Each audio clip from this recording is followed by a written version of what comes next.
Hi friends, welcome back to my channel.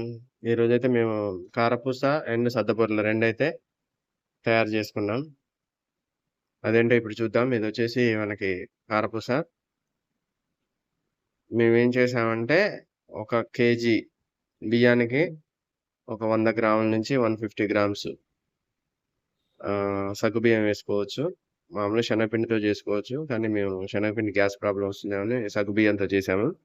ఒక KG బియ్యానికి ఒక 100 గ్రాముల నుంచి 150 గ్రామ్స్ మనం సగ్గుబియ్యాన్ని యూజ్ చేసుకోవచ్చు. డిపెండింగ్ ఆన్ ద మనం తినేదాన్ని బట్టి ఎవరిష్టం వాళ్ళది. మేమైతే ఒక కేజీకి 100 గ్రాముల సగ్గుబియ్యం అయితే కలిపి పిండి పట్టించాము. కారపూస అయితే చాలా టేస్టీగా ఉన్నాయి. క్రంచీగా గూడా వచ్చాయి.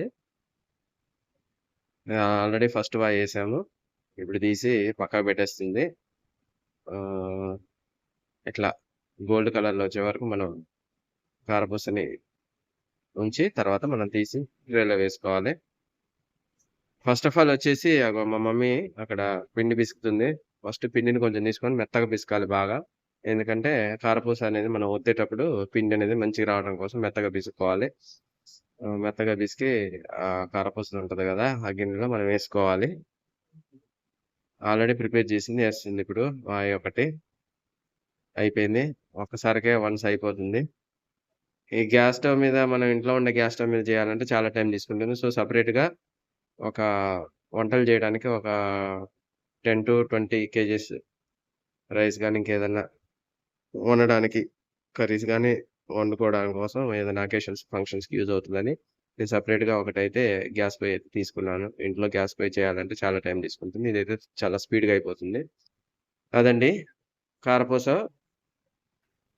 ఒక కేజీ బియ్యానికి ఒక 100 గ్రాముల సగ్గుబియ్యం తీసి ఏసేసి మనం 2 కలిపి పిండి పట్టించుకొని వచ్చి పిండి ప్రిపేర్ చేసుకొని, అందులో కారం, కొంచెం ఉప్పు, కొంతమంది జీలకర్ర, కొంతమంది వామ యాడ్ చేసేసుకొని బాగా మెత్తగా పిసుకొని పిండి కారపూస చేసే గిద్దలుంటాయి గదా! అందులో మనం వేసుకొని ప్రెస్ చేయటమే. చాలా సింపుల్‌గా అయిపోతుంది. ఆల్రెడీ రెండోదయిపోయింది. ఇది మూడో ట్రిప్పు. వన్స్ ఒకేసారి ఏసేస్తే మొత్తం అయిపోవాలి పిండంతా. గట్టిగొత్తాలి. అది అయిపోయింది. పక్కన పెట్టేద్దాం. ఇది మూడో అన్నమాట. ఈ చిన్న చిన్నవి గూడా ఏసుకోవచ్చు గానీ, ఇగ అయన్నీ మనం రెడీ అయ్యేసరికి చాలా టైం పడతది. ఒకేసారి అయితే అయిపోతాయి. అలా పిండి మొత్తం మెత్తగా పిసుక్కోవాలి ఫస్టు. మెత్తగా పిసుక్కొని, ఆ పిండి గిన్నె ఉంది గదా! గిద్దె. ఆ గిద్దెలో ఏసేయాలి ఆ పిండిని. ఆ మెత్తగా పిసుకున్నటువంటి పిండిని మనం ఏమన్నా స్ట్రక్ అయిందేమో అందులో పిండి తీస్తుంది మా మమ్మీ. మనం ఒత్తిన సైడ్ గూడా ఏమన్నా స్ట్రక్ అయ్యి అతక్కపోతుంది పిండి. అది మొత్తం క్లీన్ జేసుకోవాలి ఫస్టు. పిండి ముద్దేయడానికి గిన్నెలో. క్లీన్ జేసుకోవాలి ఫస్టు. వాటర్‌తో క్లీన్ జేస్తుంది. ఓకే. ఇప్పుడు ఆ పిండి ముద్ద మనం మెత్తగా పిసుకున్న పిండి ముద్దని ఆహ్, కారపూస చేసే గిద్దెలో ఏసేయాలి. ఏసేసి ఇంకోటేందంటే మనం ఒత్తేటప్పుడు టైట్‌గా వస్తుంది. అంత ఫ్రీగా రాదనమాట కారపూస కిందికి.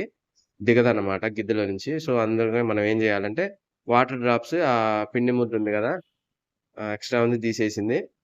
ఇప్పుడు ఆ పిండి ముద్ద చుట్టూ గూడా మనం వాటర్ డ్రాప్స్ ఏసుకోవాలి చుట్టూ. సరౌండింగ్ ఆ ముద్ద చుట్టూ గూడా ఏస్తే ఏమైతుందంటే అలా 1 డ్రాప్స్ చుట్టూ సరౌండింగ్ ఏసుకోవాలి. ఏసుకొని మనం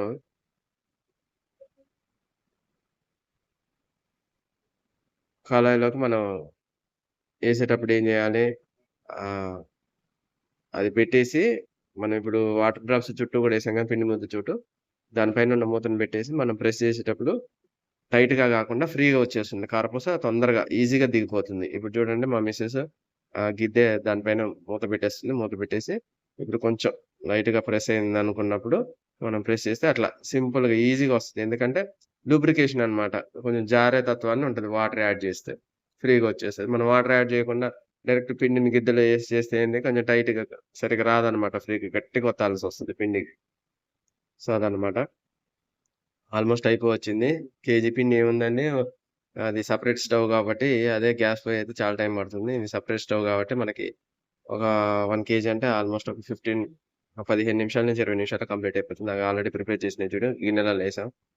మంచిగా గోల్డ్ కలర్ వచ్చేదాకా వేయించుకొని కారపూస అయితే తీసి, ఆ గిన్నెలలో వేసుకొని రెడీ చేసుకున్నాం. ఆహ్, అది మ్యాటరు.